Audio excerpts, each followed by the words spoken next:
20th day of October 2025. Thanks for joining us on tonight's live show. This is The Last Word, where we cut through the noise, cut through the opinion and views, and just figure out what exactly does the data say, what does the research say, what does the truth actually say. Not individual's truth, but the actual truth. My name is Dan Mwangi, and I'm sitting in for my colleagues who are away, as well as, except one who is with us, that's Zaha Indimuli. And we shall be getting into our conversations tonight about a very pertinent matter. This follows the death of the Right Honorable former Prime Minister Raila Amolo Odinga. And we are asking tonight, will ODM survive after Raila Odinga's exit? And we shall be having a very interesting conversation with people who have been part of his journey, and he has been part of their journeys in a very significant way. We have Jared Okello, who's the MP for Nyando, who is already here. We have Caswell Makoure, who's ODM youth leader. We have Peter Salasia, the MP Mumias East, and we also have Arnold Maliba, the party leader of Progress Plus Alliance. And we are expecting to have Richard Onyonka, the Kisii senator. But we shall be getting into a number of these things, so be sure to give us your feedback on YouTube. That's at NTV Kenya, on Facebook, Instagram, Twitter, or rather X, TikTok, NTV Kenya across the board, and we shall be sampling some of your views as the show proceeds. And remember, the hashtag is The Last Word NTV. And now, without much ado, it's time for us to talk about those things that have bugged us. First of all, the hot buttons. I'll begin with you, Zaha. Finya. Well, once again, as every other week, my hot button is against the government. And for me, it's a case of transborder repression. And what I'm asking today is, where is Bob Njagi? Where is Nicholas Oyo? What is the government doing about our siblings somewhere held incommunicado with no legal representation since October the 1st, 2025? 4 weeks later, we do not know where Bob Njagi is. We do not know where Nick Oyo is. What exactly is Honorable Musalia Mudavadi doing to get these individuals back in the country? They were arrested, or rather they disappeared after attending a rally with Bobby Wine. After there, no public information has been heard. Amnesty International Kenya is circulating a petition to write to these governments to ask where exactly are these two individuals. And so for me, I have nothing much other than to tell the government, these two individuals are Kenyans and primarily protected by the Constitution for them to be safe anywhere in the world. For the sake of Kenyans, for the sake of these families, bring Bob and Nick back to Kenya safe and sound. That is my hot button. Well said. And I think interesting is that the government of Kenya, as you've said, has been silent. We have reached out to the Ministry of Foreign Affairs and Diaspora Affairs to give us a comment. These are Kenyans, you know. Whether they may agree with what they're doing or not is a different story, but these are Kenyans and there are significant concerns. 28 days. Exactly. 28 days, but the one consistent thing has been silence. Now, for my hot button, the other day we saw the Nyeri governor, Mutahi Kahiga, Mwalimu. I think he was teaching a bad lesson, but nonetheless, Mwalimu was speaking. He spoke in a way that was offensive to many. And the bigger picture is that he started dragging us into this whole tribal discussion. And that night, there were so many people who were already condemning him across the board, right from Wananchi, netizens, as we may call them, as well as leaders who decided, you know, you're on your own, we're distancing ourselves from you. We may either come from the same region or we may come from, we may be sitting on the same platforms, for instance, governors, but we don't stand with you on that.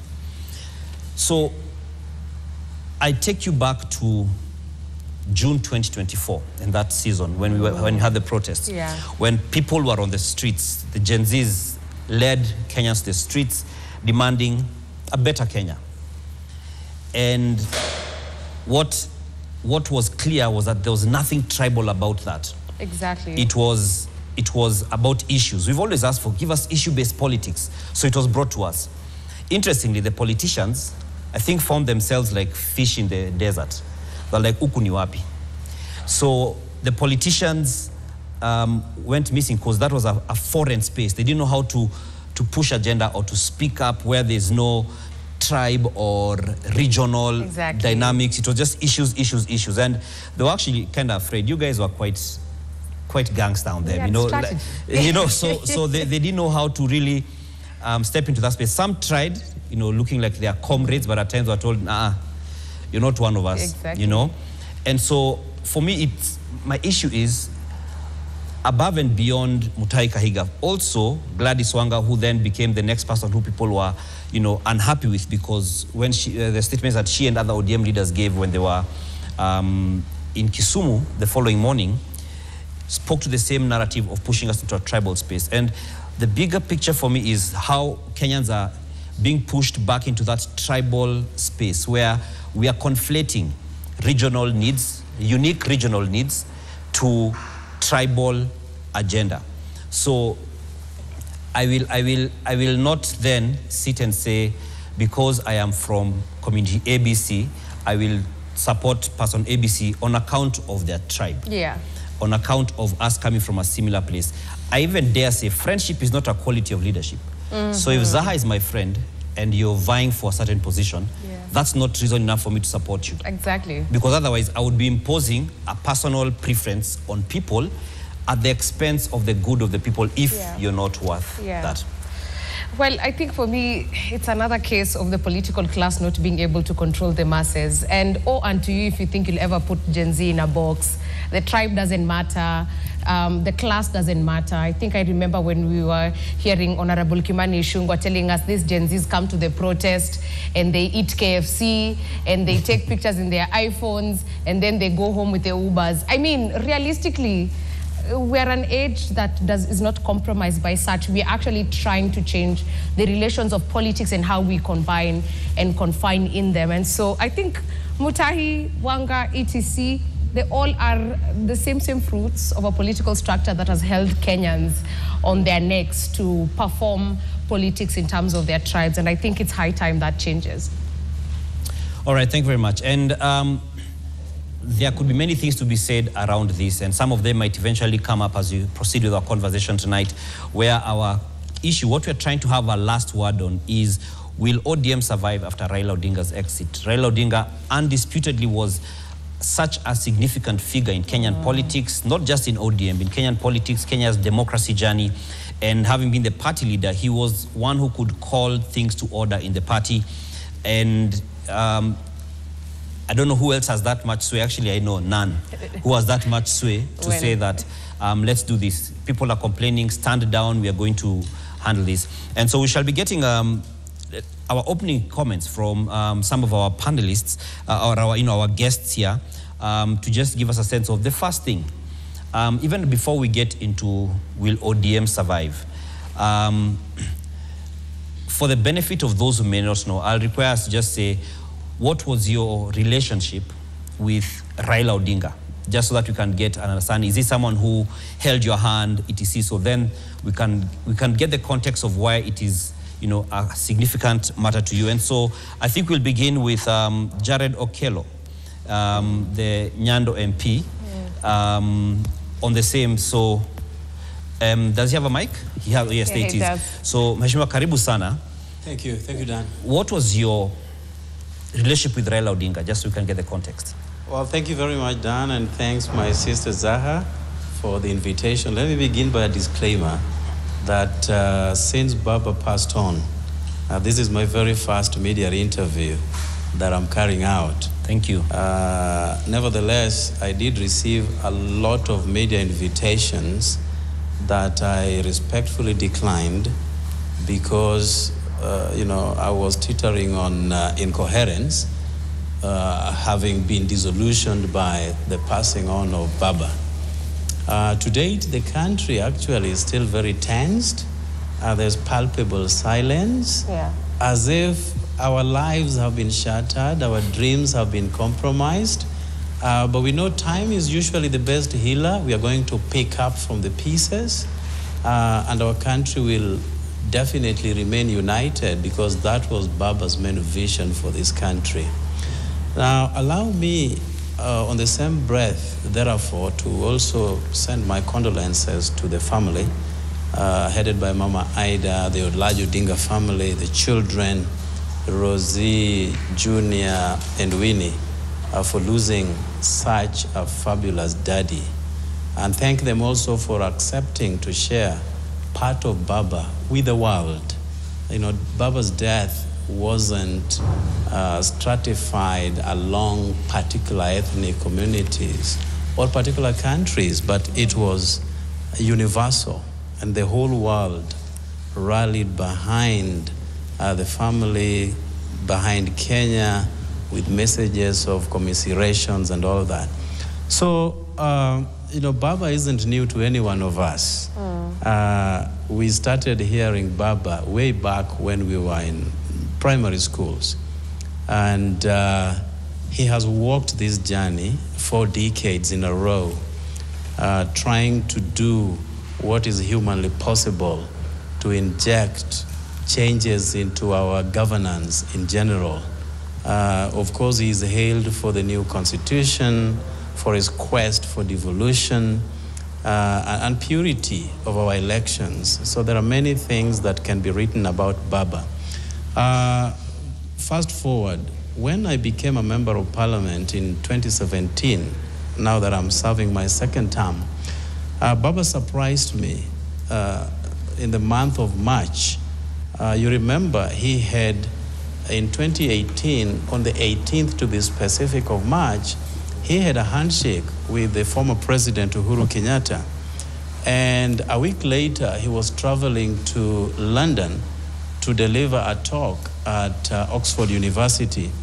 I was still new in Parliament, barely 6 months, and he invited me to accompany him to London so that we could deliver that talk alongside him. And I hadn't been to Oxford, much less London. So we traveled together. I thought we were going to be, you know, a coterie of members of parliament or leaders drawn from various parts of our nation. But when we landed there, it was just Baba, the daughter Winnie, and myself. And I was shocked why he actually picked me for such a trip to a very prestigious university. So then a lot followed, including his address at Chatham House, which usually most world leaders appear before, either to be interrogated on their understanding of governance in London, and many others. So we then had a series of visits with the administration in London, administration in the US, and cutting across other countries, both in the Caribbean and Europe. So Baba, I would say, molded me to be able to meet the international community. Okay. And a month later, he made me part of the National Executive Committee of ODM party. So I'm the Secretary of Public Policy and Economic Affairs for ODM party. I thought we were going to be subjected to that rigorous process of election of officials. But then he said, you're gonna take this position and run, you know, the affairs under public policy and economic affairs of our party. Okay. So I would say, in a nutshell, that I have lost not just a role model, but somebody who deliberately chosen to mold me in a way that he thought would be instrumental to the governance of this country. Right. So I know we will be delving into the future of ODM and what it holds, but I can say that Baba has left enough troops to handle that docket. Finally, Dan, Baba, unknown to many, had indicated that he has to be buried within 72 hours. He died in India, and 72 hours, according to his lawyer, started counting from the time that he collapsed. Had it not been for the intervention of President William Samoei Ruto, I cannot fathom what was going to happen for our country. if my community and Baba and I share similar, originality, given that challenge, I do not know whether we were able to marshal enough resources to bring his body in time and be interred within that short span of time. Okay. So I think we have to thank our president. Posthumously, he also conferred on him, the chief of the Golden Heart, which is usually not given to any ordinary mortal. We shall come into, the relationship between the president and the party. Thank you for the opportunity. We'll pick that up as we proceed. Thank you. And I'll request, so very briefly before we take our break, I'll go to Bwana Salasia. Very briefly, what was your relationship with Raila Odinga? Okay. First of all, I want to take this opportunity to pass my condolences to the family of Mama Ida and the children that he has left behind. Indeed, when I received that news in the morning of the passing of the Right Honorable Raila Odinga, I didn't believe, because this is someone that we started growing together, we started growing up, seeing him, and a lot has been happened. So it was very hard for me, myself, to believe that indeed Baba has left us. And it was very painful. In fact, even up to now, it's very hard to believe that Baba is no more. I was just to pray to the family and the entire nation that may God to heal us and forge ahead on the agenda that maybe he really wanted us as a nation to be.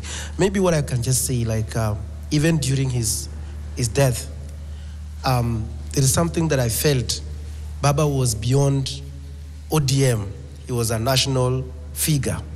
And I could say that maybe the ODM was a bit selfish to crown him with the staff of ODM.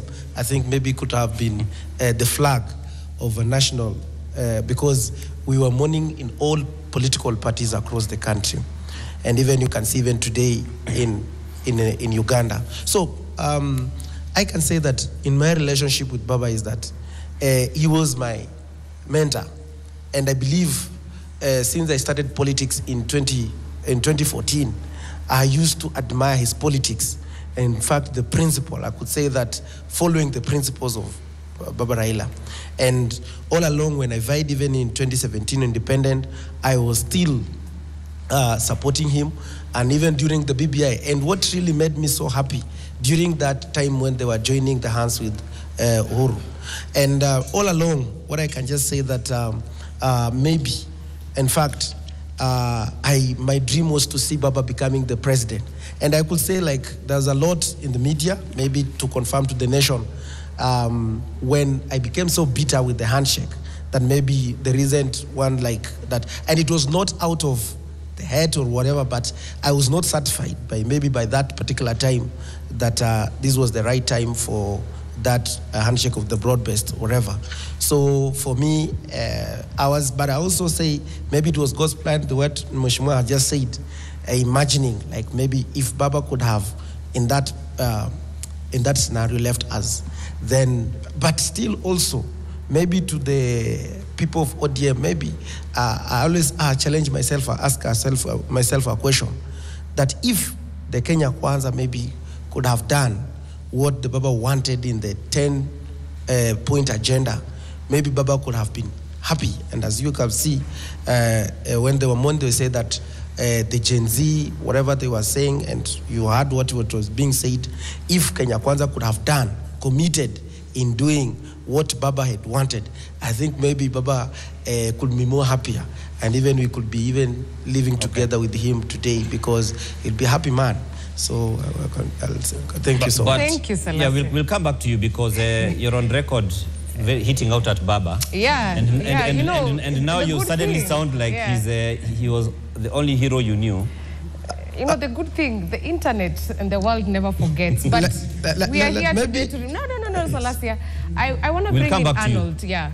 I want to bring Arnold, and I promise I have a set pot for you. Arnold, as you come in, and as we're thinking about our relationship, the relationship you guys have had with Baba, the journey you have walked, What has been your experience? You're a party leader yourself. What does this mean to you? First of all, I know it's quite stylish at the moment for people to speak about the only good moments they had with Baba. But as a millennial, and I consider myself a vintage millennial, I met Baba for the first time in a demonstration. A demonstration I had organized, and he was the target. When he was the Prime Minister, we were trying to ensure that the National Youth Council is established, and I was leading that particular charge. So we'd done a number of demonstrations across the country, and then no one was listening to us. So when Baba was the Prime Minister, his office at BP and Shell House then, which is now called Harambee House Annex, was the center of all maandamano. So literally there was always a demonstration outside Baba's office. So one day when it was our chance, we also had done the demonstration, we were out there. Then somehow, I don't know whether he was coming from State House, he found us up there. Then they asked us, the usual way they ask vijana, bring your leaders, come upstairs so that we talk. But you know, young people don't trust each other. So we were like, if we pick a few leaders amongst ourselves to go upstairs and have a conversation with him, it will appear that, quote unquote, we've been bought. You realize that that is a recurring theme wherever you are doing organization.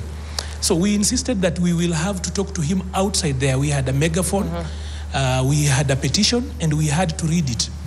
But even though I met him physically for the first time in a demonstration I had organized and he was a target, for me, Raila wasn't really a new person in my life because in high school I did art and design. During our time, art and design had 3 parts. During KCSE, there was the first part where you do a project for about 40 marks. My project was actually my hero, who was Raila Odinga, and I made a bust from clay. And I think Madam Mushira, if she's alive, she will actually confirm that. So for me, he wasn't really... We'll make sure to confirm. I don't know whether she's alive, but then I'm saying, for me, the art and design project I did for KCSE was actually a bust for Raila Odinga because we were told to model and then you fire it up. And I passed art and design, so I am so sure that I did it well because probably I had socialized well with him. Now, fast forward, like everybody else, during that particular demonstration where we encountered him first, we insisted that he comes out of the vehicle, he listens to us. His handlers didn't like it. We were young and a little bit, we really didn't want to understand.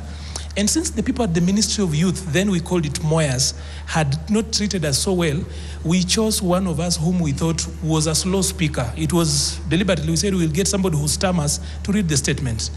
On that day, because now Baba is gone, we can always talk. That is how Baba met his first youth director for ODM called Benson Musungu. Benson Musungu was part and parcel of us. So we chose Benson to read the statement deliberately because Ben used to stammer. I don't know whether he's changed now. So as a way of ensuring that he takes a lot of time. So that is how he met Ben Musungu, and that is how eventually Ben would become the first youth director for ODM. I think today he's in charge of special projects or something like that. Of course, along the way, I would end up socializing with him much more. When the National Youth Council eventually came into space, I was elected to represent Nairobi and continued to engage with him. At some time, I actually was part and parcel of the team that worked back in 2017, where I also was able to run on ODM before I could switch sides. So I have been on both sides, on Baba's side, as in working with him, and also being against him, and also going back at some point. And that is something people always don't talk about, that when you go back after you have derailed, Baba was always willing to receive you, but then his handlers will teach you a little fear of God. Well, Kasmuel, when I think about the relationship with Baba, you've had a year and some months of this interaction. What changed with you? What happened in this interaction? First of all, I'd like to begin with condolences to the family, to the Odinga family, to Canon Dr. Aida Odinga, to the new head of the Odinga household, Raila Jr., to Rosemary, to Winnie, and to my party leader, Dr. Oburu Oginga, who has lost a brother yet again. He's had to bury all the patrons and his family. But two, even before I get to that, I would like to start with a point of correction, because you started with hot takes. It is a popular thing to castigate the national chairperson of the Orange Democratic Movement, and you've done so erroneously because you have attributed words to her that were not spoken. And it would be nice just for the welfare of the public and for good conscience to prove those allegations. Governor Wanga did not utter any tribal remarks. Neither did she say that anybody should not come to Bondo. And if there is proof, we urge you, because you're a media house and you're a house of records, to prove that. But then now I will go into my relationship. Sorry, when some of the ODM leaders were saying that, say, Gachagua or whoever is not allowed in... but you specifically didn't say, you said specifically the governor. My question. So yes. When they said that, didn't she have a responsibility as the leader to kind of quell that so that it doesn't become the narrative that's going? Dan, I think you're running away from the issue. You said specifically that Governor Wanga said so. So you cannot, on the one hand, sensationalize the public and say that Governor Wanga said. Then when you're asked for accountability, you say some of the ODM leaders. You can call them because you know their names. It is this station. This station was there and it broadcasted the statement. But going to the more important question, my relationship with the Chief of the Golden Hat, His Excellency Right Honorable Raila Odinga, it comes at a point, it is, when I say this, that after baptism, it is the most pivotal decision I have taken in my life. One, because he saved me. He saved me from the pangs of death, literal pangs of death. When I was being turned into a meme for running into, and the irony is not lost on me that I ran into this very media station. When I was being turned into a meme and people were saying that I should participate in the Olympics, it is that man who, against all odds, at the time when Kenyans had cancelled me, who took me up under his wing and mentored me. And I have learned a lot. I have drawn so much from his fount of wisdom, and I have seen the heart he has for young people. His Excellency had a burden for young people. Maliba has told you the story of how they went for demonstrations, and Ben Musungu currently is in Chungwa. Every young legislator in this country could trace their way. Every progressive legislator in this country could trace their way to His Excellency. Even as late as recently, we have seen the emergence of people who are in his background, and a lot more of such leaders are going to emerge. And I would like to draw special notice to my elder brother, Salah Okech, who has been working a lot in the background. Now we can see him even thrusting himself forward in pushing the party and strengthening it. My relationship has been deeply informative. It has been from a point of a leader, a mentor, a patriarch, but also a father. I knew Baba treated me as you would a child. There are several blunders that I made in my leadership journey. There are several statements that I put out that might not have boded very well, but he took it in stride and he took it in grace. And I'm a proud product of his mentorship. I've known him for a year and a week before his passing. Even before he came, we were working on the intergenerational conclave, which is a thing that he was passionate about. He wanted the country to speak with itself. Yeah. He wanted us to specifically work on this broad-based agenda, which a lot of people look at it, but it's the 10-point MOU. He was very passionate about it. And later, we will speak about his views on Article 37. I could wax lyrical and mourn my leader, but words fail me, because he is a man that cannot be eulogized, even if I were given the entire Nairobi River for ink and the government road for parchment as a tabula rasa. So I pray that God continues to rest his soul in perfect peace. All right. Caswell, and I've worked with you, right? And I want us to take this opportunity, together with the panelists, to just listen from Kenyans. And as we continue, I think ODM, it started from 2005 as the Orange Democratic Movement. Then we went to 2007 when we had Raila become the Prime Minister. Then we had 2010 come in when it came to the constitutional referendum. And then it was promulgated on the August of 27th. Then we had ODM change into CORD coalition in 2013. Then it came to NASA coalition in 2017. Then it came to the handshake with former President Uhuru Kenyatta in March 2018. Then we had Azimio la Umoja coalition 2022. And now we have a broad-based government system 2025. The audience, within your seats is a placard to vote. And the question of today is very critical. Will ODM party survive now that we have lost Raila Odinga? Do the citizens in this room believe that ODM will survive? Green for yes, it will survive. Red for no, it won't survive. Let's see your votes.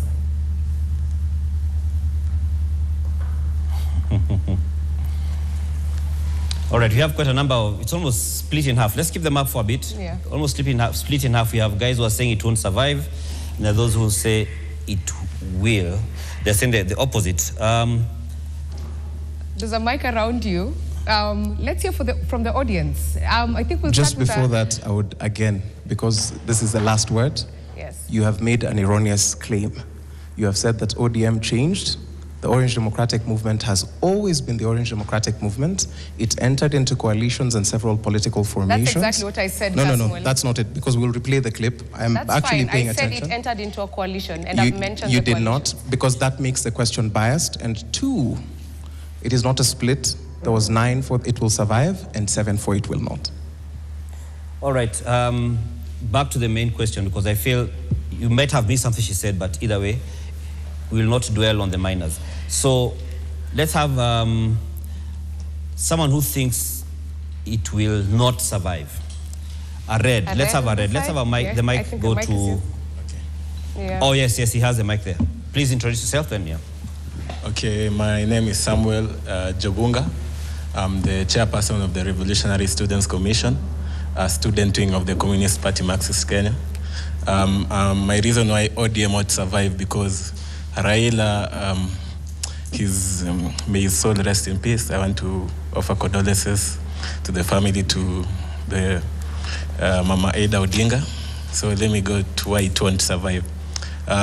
When you see the history of Raila, from 1994, he came into limelight from 2005. That's when he became the father of politics in Kenya. And there are so many people who we know that survive under the name Raila in Nyanza region. People like James Mbadi, people like James Orengo, people like Elisha Cheng, the MP of Game. And when you see these tendencies that Raila gained fame and he tended to commodify the fame. And ODM became, I'm sorry to say it, a party of the rich. And you couldn't buy these tickets without having money. And so the people who were working for the people were not getting any chance. But these people who have money, who have stolen from the government countless and countless times, like Evans Kidero. So sorry, let me ask, what makes you say that people would buy? Do you have any kind of evidence like to that? Raila didn't used to spend much in his campaign. Yeah. So do you have anything that can substantiate that? Yeah, like during the party tickets, party primaries. Yeah. Yes, because I have an experience in Game. I come from Game constituency. My party leader, Bukangesa, stood in for MP in Game Siaya. So when you look at these tendencies, and that time, I think it was on 2017, when they were competing against Jacobo Midio, Elisha Ochieng, and Bukangesa. And Elisha Ochieng took the ticket. Why do you think he took it? Because he was rich? And he had the backing of Evans Kidero. That was the governor there. Interesting. Let's get a yes. You have the mic. Why do you think ODM will survive? I think as a nation and as the youth, this is a national television. We should not entertain rumors that ODM is a party for the rich. So when Raila when Raila supported Babu with nothing, he had money. When Raila supported, Let's focus on your point. Keep quiet. ODM will survive. ODM spirit is rooted on the people, on the cause. Don't confuse it to pure theatrics and empty bravado you want to spread on media. ODM is rooted on what next after we achieve whatever we achieve now. That is what ODM is rooted for. You know, you have a conflict of interest between your small party and a party that has the vision of producing a president.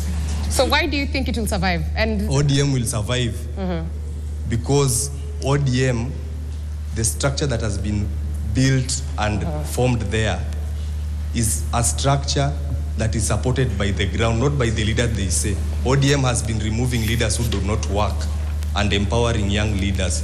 Okay. So when I hear my brother here saying that ODM will not Can you work, give an example of those structures? I'll give you an example. I'll start with the SG Sifuna. Sifuna was taken from university and he was mentored to becoming the SG. Opio Wandai was taken from university, mentored and then taken, and he's now the CS. Nairobi's CEC for Mobility and Works, taken from high school, is now the CEC. Aren't they politicians? I remember you saying ODM is grounded in the people. Do we have reference of structures where ODM supports the people? And can you counter it? ODM supports the people. It's sponsoring students in universities. It has been mentoring students to go and achieve higher education. Which party in Kenya has done that? Let us not come on national television and start spreading malice. Okay, I hear you. And national media does not spread malice. What we're trying to do is the truth. You're listening to Mwananchi. Don't allow Mwananchi to spread rumors on a TV. Mwananchi has an opinion. That's not an opinion. We'll take another no. Why do you think at the back there I think we have? Okay, my name is Timmy Steve.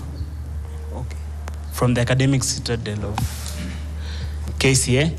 And I think that most probably ODM will not survive, since looking at how the campaigns are being handled, how the elections are being done, more so from Nyanza, being a man from Nyanza, there is a certain competition for politicians to get to that ticket.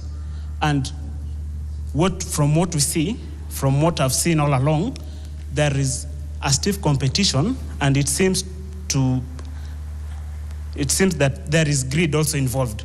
Since when everybody wants it, then I don't think anybody will get it. And right now, as you see, at least we can say that when our Right Honorable Raila was still present, so sorry to the family for the loss, and also to Kenya for the great challenge, and also to the ODM party.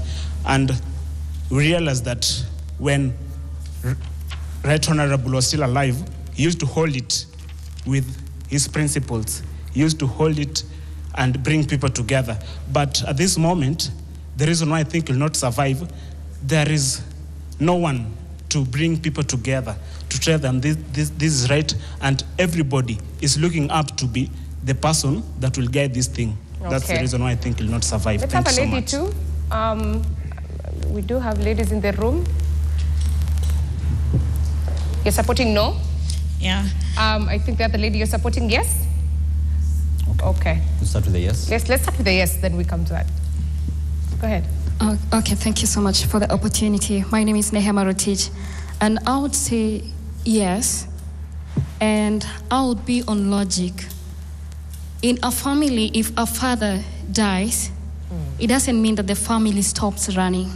There must be somebody who can rise and take up the matters of the family. And therefore, it does not mean that now, since we have lost Baba, there is no one who is going to arise.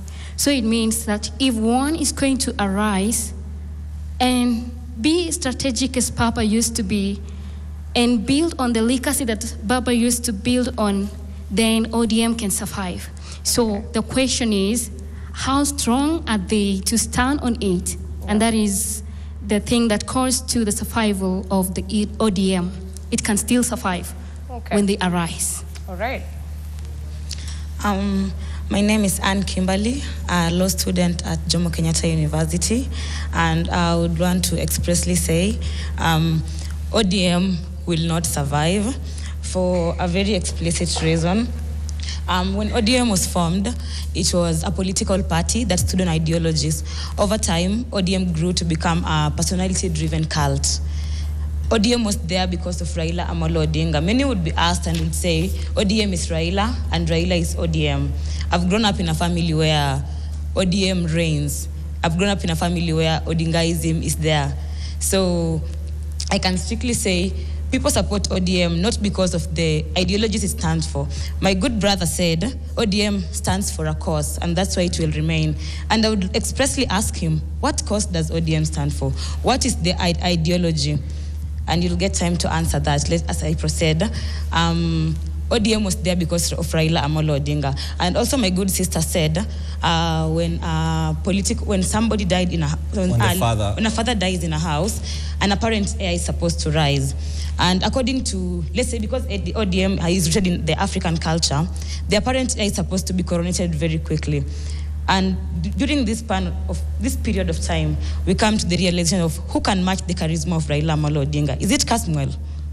Is it Sifuna? Is it Babu Owino? Who can match the charisma of Raila Odinga?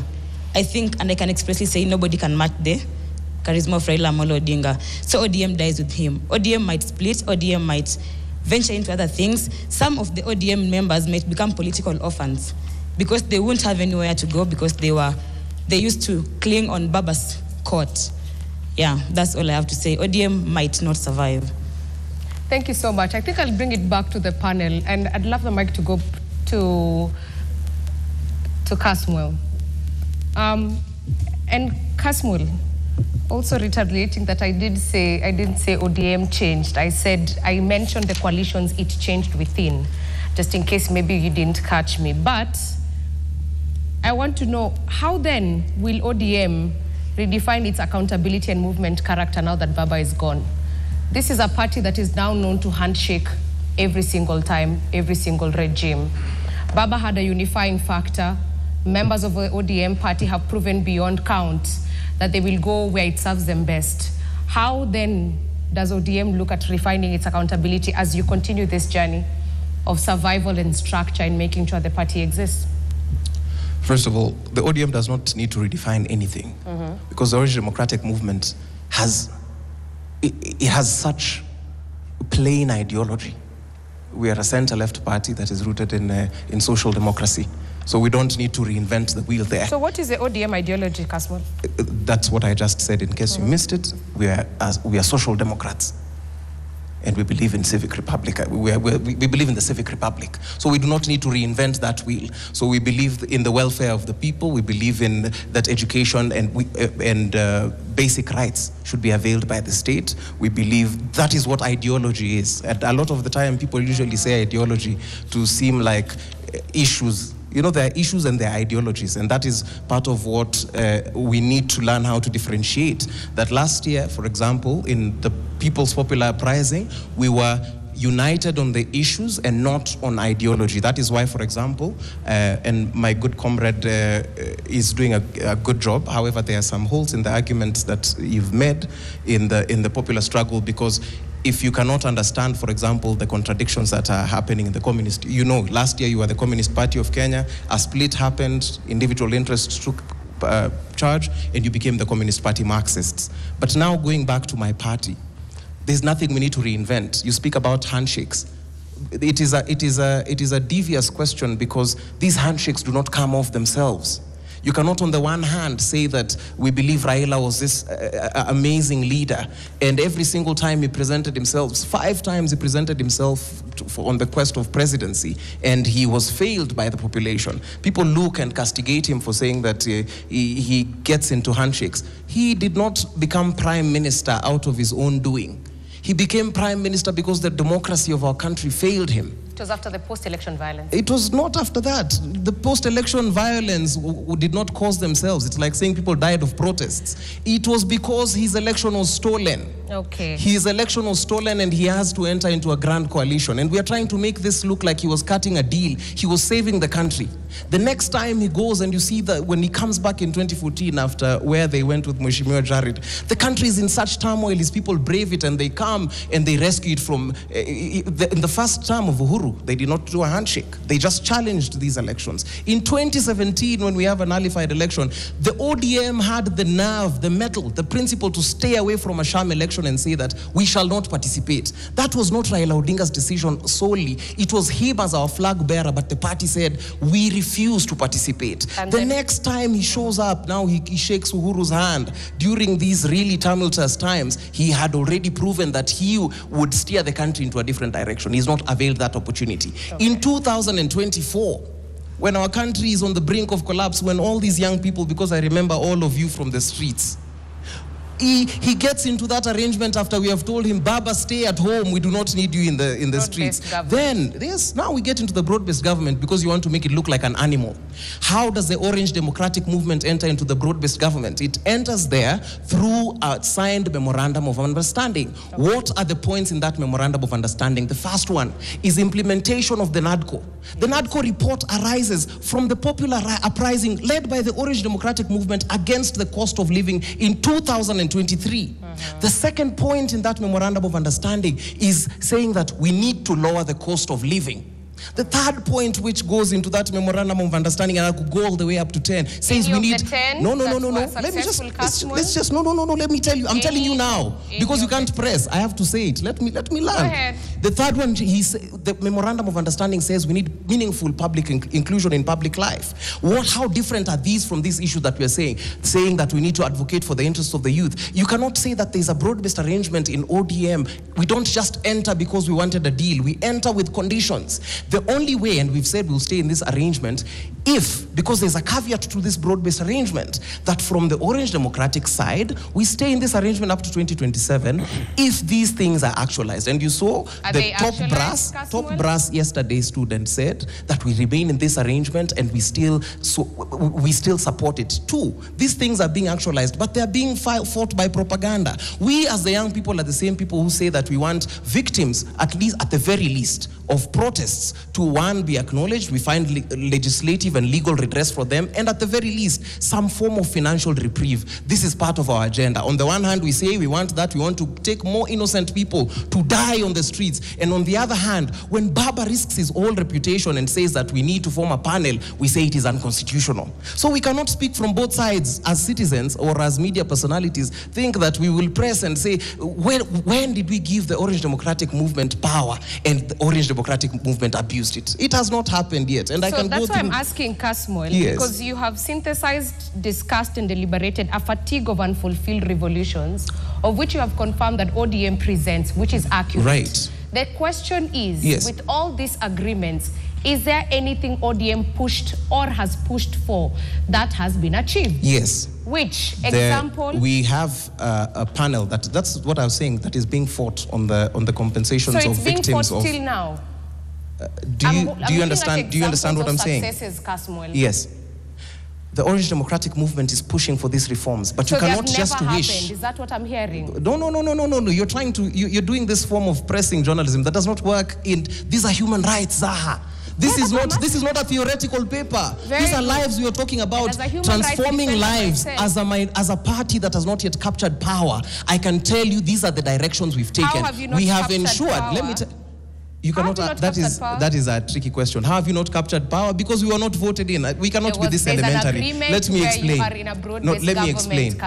This is why I need you to do your research, because then you have not. Because if you understand this memorandum of understanding, we have not been given power to exercise. What we can do, what we have done for our people and for the people of Kenya, is we have ensured a panel has been instituted that will go not even up to not only 2024 or 2023. That will go as far as 2017. We are reaching out to those families. We are the only party, by Jove, that has gone and condoled with families, only mainstream party that has condoled with families of people who have died in protests. We have borne the brunt of this. 2, I can tell you, If you look at the best performing members of parliament, if you look at the top 10, we have a bulk of them. If you look at the best performing counties, you will have one, we have the second one. If you look at all these things, the question you're trying to ask, you want a yes or no, answer to a question that needs context. So that we can have other panelists come in. What I'm trying to get from is that with the 10 points agenda that the ODM party entered the government in, nothing has been implemented. So the question Kenyans are asking is, who then implements it now that Baba is no longer with us? And I'll have to bring in other panelists. If you have to bring in other panelists, do not ask a question, because the whole point of the last word is we are supposed to elucidate this. As uncomfortable as it is, it was not just Baba who entered that MOU. We entered as a party, and they are being pursued right now as we speak. So we have victims who we are going to pursue justice for compensation. What are other parties doing? We are still doing that as a party, and it was not dependent on Baba alone. Okay, Kasma, don't try to narrow the conversation. Let's not make it unfair for the party. There's no need to be overly combative. Allow me to just bring in Mheshimiwa Okello, because he sits in some space of leadership in ODM, and I believe he'd have more insight into the actual workings of the party right from years ago. Yeah. And Okello, do you feel that the things that ODM has been fighting for, I mean, we are yet to get anywhere with them in terms of none of them has been actualized? Well, I thank you once again, Dan. Firstly, to be deluded into thinking that Baba's demise hasn't shaken the party will be a mirage. We have been shaken from the deepest of the core. We have lost balance as a party. And do not forget that we just buried him under a week ago. So to come forward and to claim normalcy under the circumstances is a lie to ourselves. Baba has walked this journey, and I'm very, very happy that in his corner, he has trained so many politicians, people who aligned with his policies, people who aligned with his thought processes, and are now able to carry the mantle, whereas his shoes were too big for everybody. We will try the much we can to try to patch up where necessary so that we can walk this journey. But we also have to remember that when he was signing this accord with President William Samoei Ruto, we did not have a functional IEBC. And you remember there has been a pronouncement by a court of law that IEBC is not the secretariat, IEBC is the commissioners. And that is an authority stemming from our courts of law. So when Baba reached out to President William Ruto, stemming from the chaos that we had in the month of June, which climaxed on the 25th of June when we were visited in Parliament, Baba made a commitment that we must have a functional IEBC. Remember, there are certain constituencies like Banisa and Magarini, which for the last 2 years do not have representation. And you can imagine how disenfranchised those electorates are without any leadership, without anyone advocating for their plight in the National Assembly. So with Baba's rapprochement with the president, they were able to put up a working IEBC, and it is now fully constituted. And that therefore informs our elections, our by-elections slated for the 27th of November. Had it not been that coalition between the two, we would still be lingering in some limbo.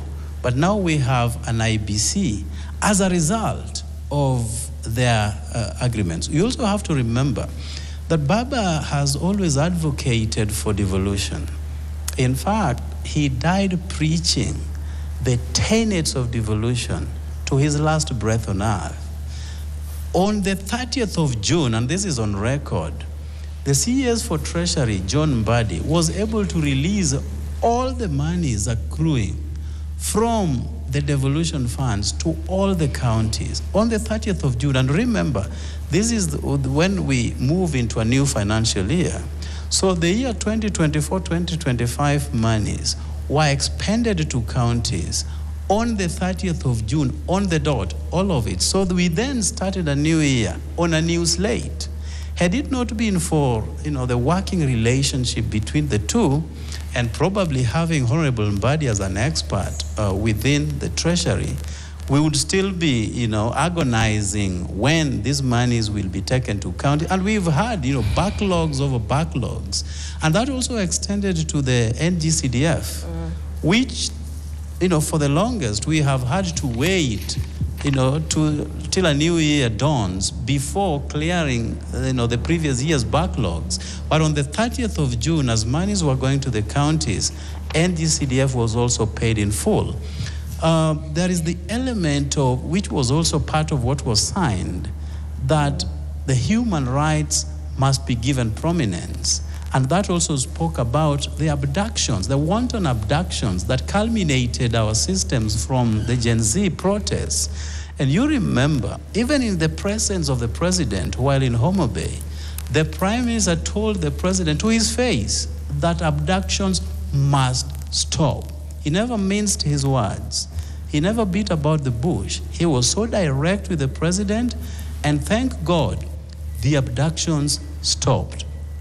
We are, agonizing with our two brothers who went to Uganda, and my sister Zaha did put it quite, categorical that our government needs to do much more to make sure that these two people are brought back into our country, or at least be produced before a court of law in Uganda, so that they can be properly represented. I do know that there was an application on corpus habeas to produce either their bodies or themselves before the court of law, and the court in Uganda trashed. It dismissed it. Yeah, because they said they did not advance enough evidence pointing towards the presence of this duo in Uganda. Well, these countries have various legal interpretations. I think if that was in Kenya, then our judges would have had a different interpretation on the same. But that is Uganda. We also have to respect the sovereignty of nations.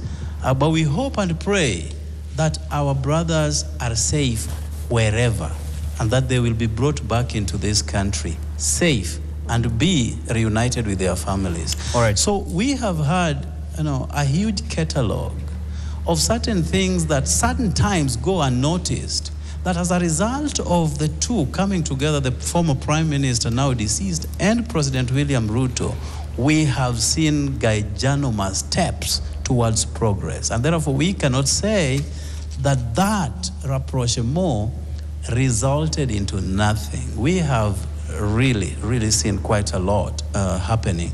You even look at and this was on our dailies, including the Nation media, newspapers, the roads that are going to be done by both Kera and Kenha.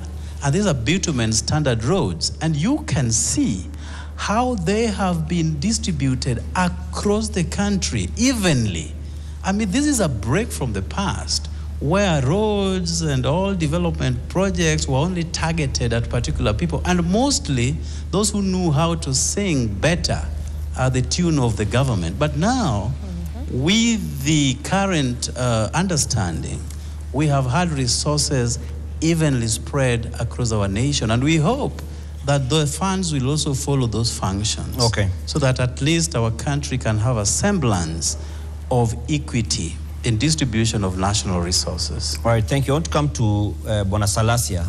And first, let's address the issue that we had spoken about earlier. We mentioned where you had been very boldly criticizing Raila Odinga, and it put you in trouble with some of his followers. You went for football match.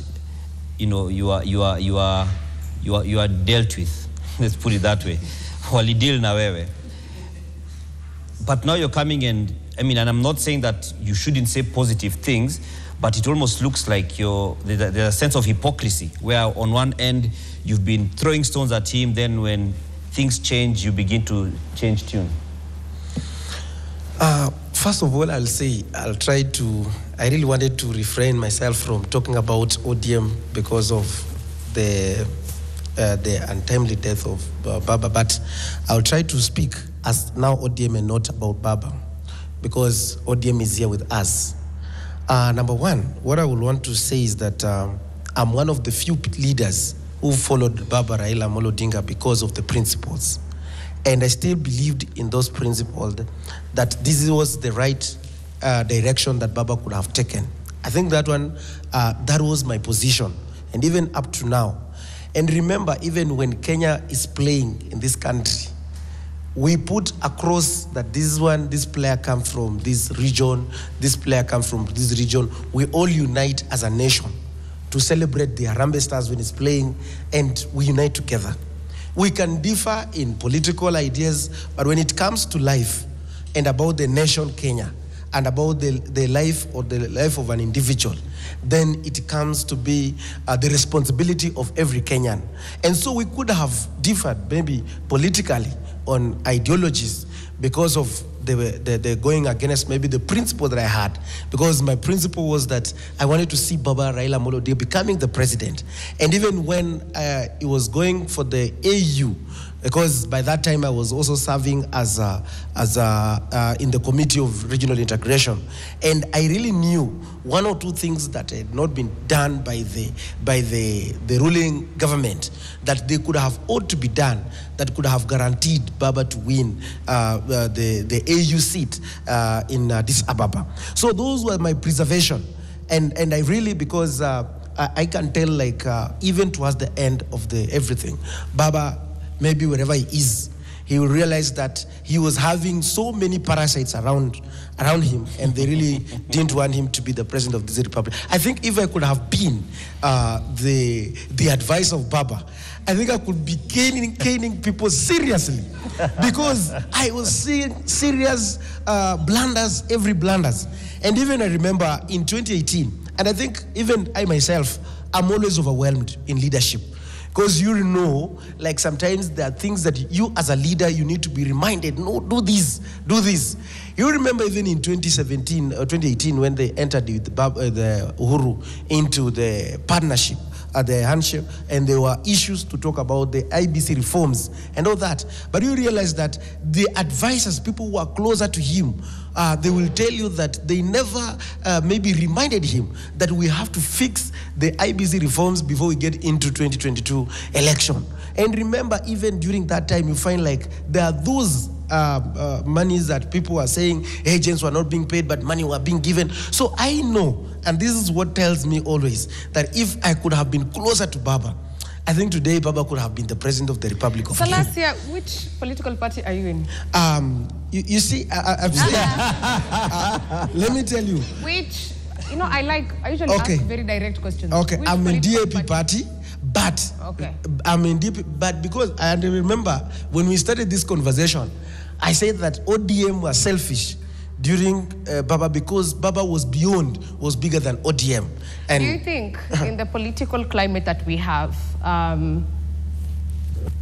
do you think DAP will survive? DAP? Have you called me to discuss DAP, or we are discussing? No, let me answer. It's a political conscious question, because as we're speaking to ODM and listening to these insights, you are in a political party. Yes. The structures that we're trying to see in understanding, in asking and analyzing matters ODM, don't they, however, somehow, somewhat apply to you as well? Definitely, yes, because politics is about the game of interest. And I can tell you that... interest of who? The interest, there's party leader of the parties, the party leader, definitely. Yeah, because who is the owner? Definitely, they will always say that the owner of this party, the owner of this party is this and this. So you as a party leader, you must also play your cards right to make sure that your house is in order. If you don't play it right, then you will be overwhelmed by the pressure from outside. Let me now get to the answer, because you have asked me about the issues of ODM, because me, I liked Raila, and even today when I'm like 100%. It's just like I was bitter because I realized that there were some people who were around him but didn't want to see him getting there. Now, My point is this, and I want to come to the Mheshimiwa, what the Mheshimiwa said. People in ODM, they are more, they are selfish in such a way that they want everything. Remember, when I just want to give a very good scenario. Like right now, you find like we are in the parliament. And I think after the death of Baba, it was the time for the ODM fraternity to sit down as a house and ask themselves a question. What Baba wanted to achieve, have we achieved? What were the mistakes that we did commit that didn't make him not to get whatever he wanted to? So, and they didn't do it. And my question is, he has talked about the strengthening of the devolution. Right now, as we speak, this nation is in problem. And he will not tell you. He's just talking about that he paid the whole monies up to June. Remember, these they are saying that if they are really true, we have the senators, very vibrant senators, Kina Sifuna, Kina Olekina, and everyone. After they get what they want, they forget about the principles, as they say, of ODM. Look, right now, since July, the counties have been paralyzed. July, August, September. And these are independent institutions, independent governments. They have been locked. They are only getting salaries for the counties, which means people are being paid for not working. And now you are saying that you believe in strengthening of devolution. It means that we have lost the priority. We have lost what is supposed to be done.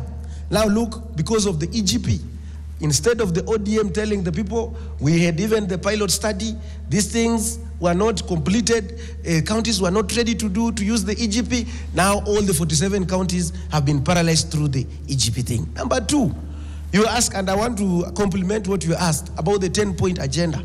You ask yourself, what have we been able to achieve within those 10-point? Totally nothing that has been achieved, apart from the expert. So to me, what I can say, ODM died that time. The experts were donated. And I have to say this because I think, and I say, and I want to say, that because these people really didn't want Baba to see his dream. Like a person like me, I really wanted to see him to be the president. So he decided now, let me donate these people who are disturbing me. Now, these people, they went. Look, chairman, Paranya went. You see, now who is going to control Western? You see, Joe went, the top player. You know, when we were in high school, we were going for the top players. We are running for top players. We have tumepanga like Sahani. So that one now, all the top player of ODM went. The top player, Kinambadi chairman, people of the voice, people when they speak, but now they will not tell you, like Mary, we are in this. Now look at this party, is confused. Right now, we are in parliament. And I think right now, and I want mine, I'm trying to refrain myself so much. I'm trying to, so that I don't hurt anyone. You look at the parliament right now. The parliament is confused as it is. Like right now, if members of parliament, they want to speak, they will come to through my WhatsApp and tell Mheshimiwa, say this, because the ODM cannot speak. They will say, and they are very vengeful. Why? If you don't follow their way. Why are they afraid? Look, somebody like Peter Salasya here has suffered under the hands of ODM. Look, when I was in the committee, I was just like, well, by that time, maybe I'm a very social person. I was just working with the Sudi, not doing whatever. But just because I was found with him working, no, but I was not doing anything. Was removed from all good committees. Agriculture, we were with the gentleman, Mheshimiwa Jared Okello. I was removed in regional integration, regional development, just because, you see, like right now, they are in government, they are in opposition. So they have brought a lot of in fact, they are the biggest contributors of how the parliament is looking confused as it is right now. Okay. Let me come to Maliba. Yes, you have your views ready. Shoot. Thank you very much. To answer the question whether ODM survives after Baba's death, you need to understand ODM and understand Baba. But before I speak of that, allow me just to respond to three things. I have seen literally all members of parliament are eulogizing Baba and saying how he brought them up help them. There's one project Baba left unfinished. It was the scrapping of CDF. If there's anything members of parliament need to do, now that they are eulogizing Baba, is to do away with that particular thing called NGCDF. There is no reply, Salasia. Now, we'll come back to you, Salasia. Secondly, to respond to that, I heard Mheshimiwa Jared Okello speak about the 72 hours Baba had given, and that he was very grateful for the state and the support they gave him. I am a little bit sad because probably as much as Mheshimiwa Jared speaks of having been close to Baba, he probably did not know Baba properly or did not appreciate what Baba was. You know, Baba taught us about the people. We, the people. The preamble in the Constitution is not just a poem. It's the summary for the whole Constitution.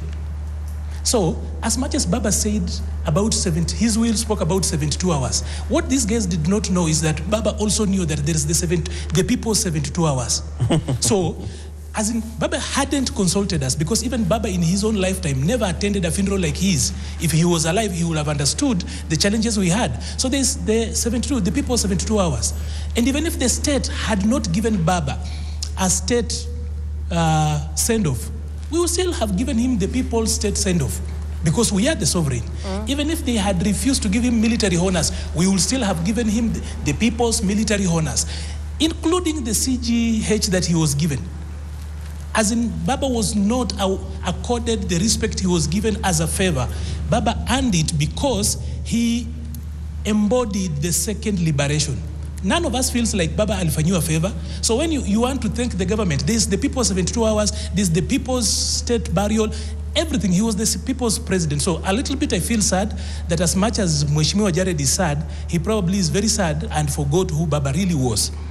Then finally, before I get to saying what, looking at ODM, let me just speak about ODM directly. You know, when you look at ODM, if it will survive or not, you need to understand what ODM was. ODM had 3 pillars.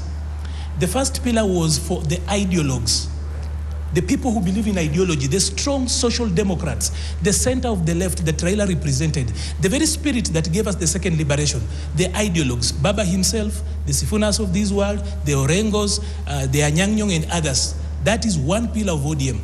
Then there was the pillar of the people who brought in money, the Cash Money Brothers and others, the resource arm.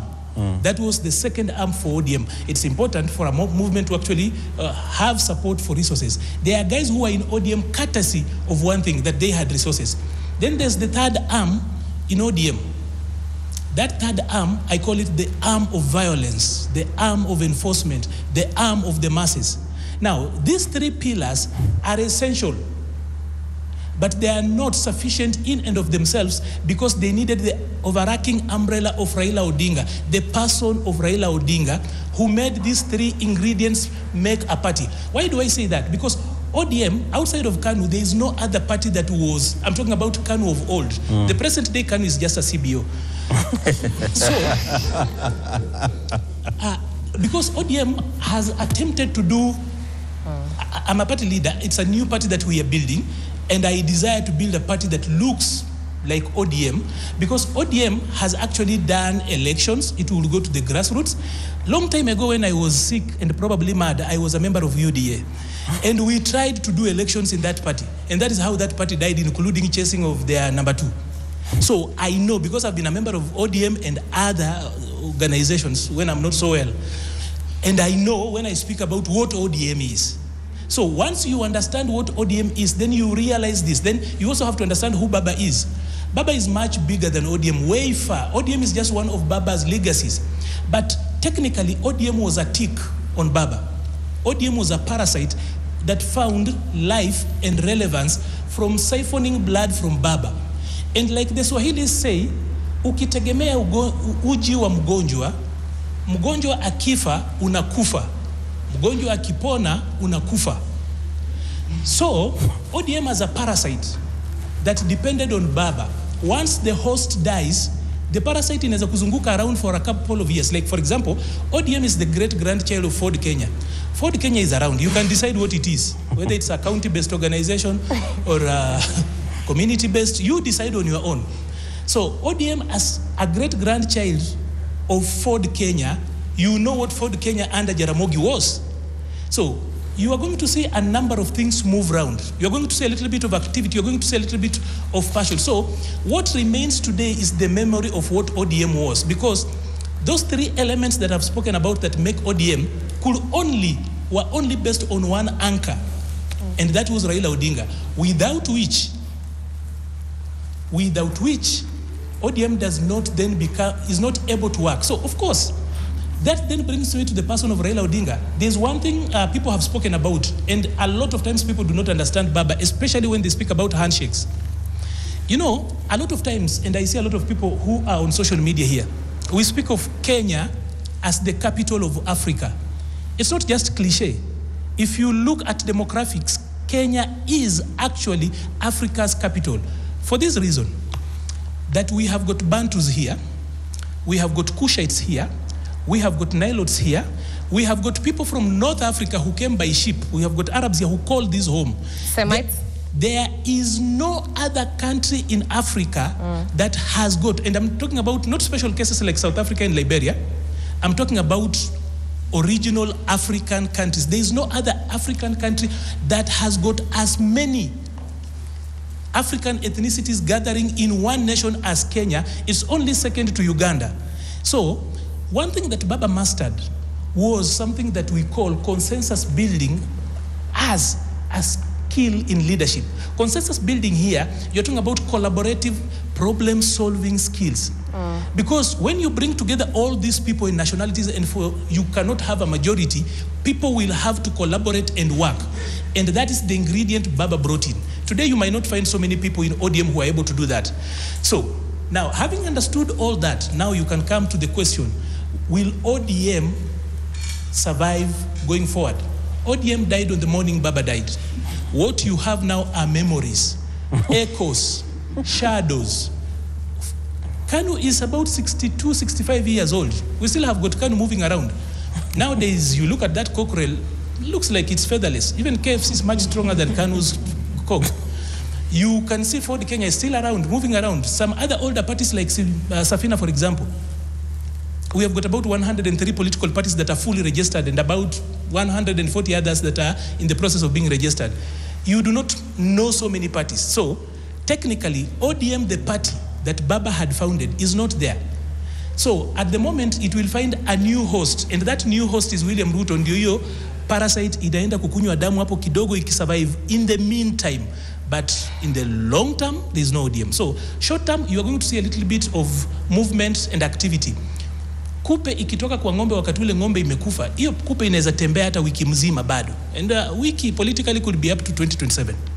But beyond that, unless a miracle happens, and by the way, miracles do happen. There's even a church called Maximum Miracle Center. So probably miracles could happen after that. But from where I sit, there is nothing called ODM going forward after that. If you look at those ingredients and how they made ODM a party. Okay, before we come to a close, we've got a few guys who want to, I'll give you a minute each. The guys they've got some guys with red and some guys with green. Let's first of all give a chance to those who have not spoken. So let's take from that side. Let's pass the mic behind. And I'll give you a very short time so we can be able to come to a close. Just stand up and... Okay, thank you very much. First of all, my condolences to the family of Raila Amolo Odinga. By name, I'm Albert Aoko, a student from Technical University of Kenya. What I want to say about ODM, you see, as a matter of fact, these are speculations. It's either it's going to fall or it will be there. So as to my opinion, I'm saying ODM will be there, but it will diminish. Like, for example, I think today I saw the ODM party, I think Sifuna, giving a statement about the partnership of broad-based government and the UDA. So I'm like, suppose Raila was alive, would there have been such a statement or press? So ODM, it will be there, yes, but with time, it's going to be swallowed. Like, for example, when you're going to the period of 2027 election, it will merge with UDA. Like, there is an ideology also in my place. I come from rural areas. Like, people are voting in the village. and they had the ideology of we vote ODM 6-piece because Baba will be on the ballot, and we are going to have a leader like a presidential candidate. So if we vote ODM, they will support Baba. So like now, what are they going to vote for? ODM to support who? Okay, let's move let's pass it quickly so we can. Thank you. My name is Innocent Wanyonyi, and I'll be quick. So there's this verse in the Bible that says that I will strike the shepherd and the sheep will scatter. And I think that Bible verse became real some weeks ago, or was it last week, when Baba rested in India. And with Baba, as Salasia said, Baba was bigger than ODM, but ODM was not bigger than Baba, and ODM was Raila Amolo Odinga. And when Baba rested, immediately the orange turned bitter. And that is the reason why we are seeing all these strangles over here. ODM used to be a party, I'm saying used deliberately, used to be a party that promoted democracy, used to be a party that listened to the people. It used to fight for the rights of people. But right now, the fighting that we are here is, we can see Casmuel is fighting, he's just fighting. He's not fighting for the rights of anything or anyone, he's just fighting. And this is the thing that we have seen, which I believe that will be the end of ODM. You see, there is a phrase that says that when the tides go low, those who are swimming naked will be exposed. In ODM, there were some people who used to depend on the name of Raila Amolo Odinga, who used to insult Raila for political gain, and who used to praise him for political gain. Now that the shepherd himself has gone, the writing is on the wall. Okay. And if they do not put their work in order, the writing is on the wall. Mene, mene, tekel. Thank you. All right. Very briefly, so we can, if you had 4 points, combine into one. I'll try. Thank you. I am Mongari Okiro. So firstly, we're actually getting political thought from parties we do not know names from, so it's actually laughable. Secondly, people from DAP are mourning more than the bereaved. And when he says Casmuel is fighting, when you pinch us, don't we feel pain? When you tickle us, don't we laugh? So therefore, if you go for ODM's neck, the people in ODM are well within their rights to fight for their party. Secondly, Baba was big. We are not disputing that. And therefore, when he has left, definitely it will be hard for ODM to replace the person Baba was. And we are all in agreement here, whether you are Raila Mani or Raila phobia, it will be hard. But then he has left ODM with structures. If these structures will withstand the test of time, then we will see it. Lastly, as I tie on my rebuttal, just a minute. You have a whole scroll. Yes. My advice to also young people, here I've noticed, we enjoy the comfort of opinion without the discomfort of thought. If you were to have an opinion, extend your faculties to rigorous research and thought. Lastly, when you say that there is competition, when Raila was leaving Ford, there was competition for Ford, and therefore all political parties must face competition or must have competition. So this is essentially, political parties are formed to acquire what? To acquire power. So therefore, when there is competition, whether it's in ODM or outside ODM, it is part and parcel of the game. Lastly, yes, for now that's that. Thank you. Lastly, you can sit down. Let's come to the gentleman. Let's keep time. So now, if we ukiendelea sana ndakukata. Haina shida. My name is James Nyakoi, former Secretary General JQuad. So when Raila died,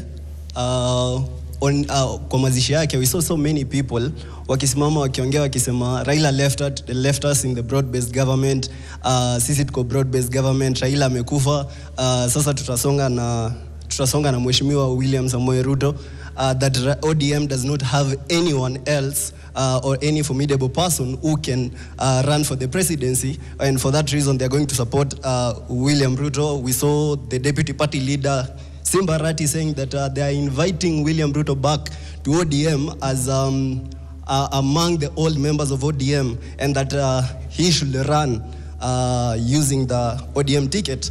But if we can listen to the last speech that Raila gave before he fell sick, Raila said, "Who told you?" And that was the speech that Sifuna gave. He said that, "Who told you that ODM will not have a candidate. So if we are being honest with ourselves, and if ODM is being honest with themselves, there are three branches or there are three groups of individuals in ODM. Number one, we have those who are looking towards their political sunset, those who embody the legal, the ideologies and the principles of the party, the Orengos, the Anyang' Nyong'os. We have another group of political leeches, the ones who are saying that sisi tuko kwa broad-based government, those who are holding on Baba's coat to survive. Those are the same people wenye walikuwa wanajua Baba, whether Baba wins or Baba doesn't win, bora Baba amesema tosha, we are going to win. And we have the progressive minds, you know, the Sifunas, the Babu Winos, the Anthony Kibagendis of ODM, you know, and that is why they're being termed as rebellious, but because they know and they understand the ideologies of ODM. And the other thing is, Kasmuel said that ODM's ideology is that they're civic Republicans. But I can say that, Social Democrats. But I can say, majorly, that is what Raila embodied. That was what Raila was, you know, not what ODM is. Because Raila has already died, and even the mourning period is not yet over. And we started quoting with another suitor saying that this is the direction we are going to take. Finally, Edwin Sifuna said, and he is on record as the SG, saying that if the 10-point agenda, the government is going to go against the 10-point agenda, they will have no option than to withdraw from that particular. But if we look at the entire 10-point agenda, there is only one that was that the government has actually adhered to. So let them not lie to themselves. They're on a lifeline. They're on a life support machine. But let's hope for the best. You're also on a lifeline. Let's hand over the mic to the gentleman there. Let's please be brief. Thank you. I'm Jared Omondi Atela. I'm a student at the Kenya School of Law. My good books tells me that you shall know the truth, and the truth shall set you free. To be honest, currently ODM is moving like a headless chicken. They do not know where to go to. Some factions of ODM who are benefiting from the government, I call them tumbocrats. They're like Baba left us in government. Some are saying Baba did not leave us in government. Let us be honest. For ODM to survive, we must tell each other the truth. Someone like my brother here, Kasmuel, said that, Sifuna, if you have a dissenting opinion, leave. Raila was accommodating everyone, even those with dissenting opinions. For ODM to survive, number one, let us stop this issue of guided democracy. Democracy is a government of the people, by the people, with the people, for the people. But in ODM, what is happening is what we call guided democracy, whereby they want to impose unpopular candidates to us. So for ODM to progress after Raila's death, number one, this issue of, in our area we say, Asia Magelot, should stop. Number two, let us be honest, because I'm also a member of ODM. ODM as a party, please allow, don't send the likes of Babu Owino, who have really fought for the party. Now they've been branded as Patel. But when he was fighting for the party, he was being called our brother Babu Owino. Okay. Thank you. Thank you very much. Let's pass the mic there. Let's first take it to the guys who have not spoken at the back. My name is Morgan Mtsami from Kakamega County, and my thinking is that ODM is at the verge of collapsing, because just after the death of Baba Jacom, may he rest in peace, we had those political wrangles, leadership wrangles, where we had the other day, Samuel, just a fresher in the party, was questioning or telling Sifuna to resign if he has that discerning opinion. And I think there is this state is trying to capture the ODM We don't know if it will survive, but let's hope for the best. That's all. Okay. Gentleman next to you. Thank you very much. My name is Leon Babu, and I'm a student at the Kenya School of Law. So my view on this topic, on this question, if ODM will survive, it is pegged on, like, I actually tend to say that I'm usually an optimist when it comes to doing all my dealings. And I pray that ODM survives the fall of the giant Raila Amolo Odinga. And right now, the only thing that, the main thing that I can see that will bring the division and the fall of the ODM is the fragmentation of how now the leaders of the party have come and now decide to leave the party. And once they decide to leave the party will become a shell of what it used to embody. So right now, I would urge the leaders of ODM to come. This is not the time to fight. This is not the time to leave the party. This is not the time to want to open your own separate party. Now is the time to come together, form actually the shoes of Raila Amolo Odinga cannot be filled by anybody in my point of view. And my suggestion is, instead of looking for somebody to fill those shoes, they should come and institute what I can say a presidential coalition. In that, like in the sense of leadership, instead of having one bull to lead the whole ship, because now that is how ODM is used to do their dealings. Because Baba used to stand up and say, this is this, people follow.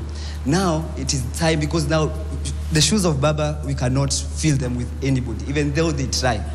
It's time now to come and form a coalition, maybe consisting of 3 to 5 people who are going to be the leaders of ODM. Because it will be such a shame and a bad thing for ODM to come and end because of their titan and their founder dying. Thank you very much. Thank you very much. You've been having your hand up. I just want to give you 1 minute, please, so that we need to close. It's almost tomorrow. I'll be as short as a cock on a hen, and I'll not expose warped logic as I give my closing statements. Nature upholds vacuum. ODM is not deficient of leaders. Baba has troops of people who think well, people who are well educated, and the best minds we have at our legislative house, leave alone governors who have performed well. So for ODM and for the youth who are mourning Baba, don't mourn Baba here and say negative things about Baba. Walk the talk. We are now advancing towards third liberation. Walk towards the economic liberation we want. Don't mourn Baba and you want NGCDF. Don't mourn Baba and you are spreading things that are not even workable here. As I finish, to our panelists, you cannot see, I'm not telling you not to criticize government, because I criticize it when it goes wrong. Just lift your mic up. But you can never see anything good in government when your opening statement is that you are defiant of anything that the government does. Even if it puts food on your table, you'll say it's poison. So as we start the show, let us start on a neutral base. A panelist cannot aezi egemea side moja and you expect a well-channeled conversation. I think with that, I rest my case, and may the soul of Raila Amolo Odinga continue resting in peace. So, ladies and gentlemen, I think as a response to my brother here, this show has principles on data, insight, and truth. We are a vocal representation of the Kenyan people. We represent Kenyan values. This was a space for Kenyans to ask what next with ODM. And that's exactly what we got delivered. And we're going to get into our last word now. Yes, and so we asked the question on our social media platforms, online, on YouTube, on X. We asked, will ODM survive after Raila's exit? And we had some polls. On X, let me begin with the X. The poll shows that yes, it will is at 27.6%. No, it will not is at 72.4%. That's the X poll, 72.4%. On YouTube, the poll says no at 64%, yes at 36%. And so we also have another win, so to speak, on the no side. In terms of those who feel that ODM, I've just seen IEBC on my charts, but ODM, whether it will survive after Raila Odinga's exit. And the last word, and like I said, aside from all the conversations and the views and opinions, we subjected this to data and different analytics. And the last one is that ODM survival after Raila depends on succession management, strategic rebranding, and youth engagement. Now, if it moderates and unifies behind a credible new leader, it can endure. Otherwise, it risks decline or absorption by emerging coalitions. And that is the last word. My name is Dan Mwangi. Thanks for joining us on this show. And my co-host, Zaha Indimuli. Have yourselves a great night, and thank you to each and every one of us for being part of the show tonight. This is definitely a topic that can go on for the next number of days non-stop, but speaking of days, it's almost tomorrow. So thanks for joining us, and remember our social media platforms at NTV Kenya across the platforms, as well as the hashtag is the last word NTV. You could keep the conversations going. I can see a lot of vibrant banter out there, so you can be able to just check there and see the same. That is the last word. Good night.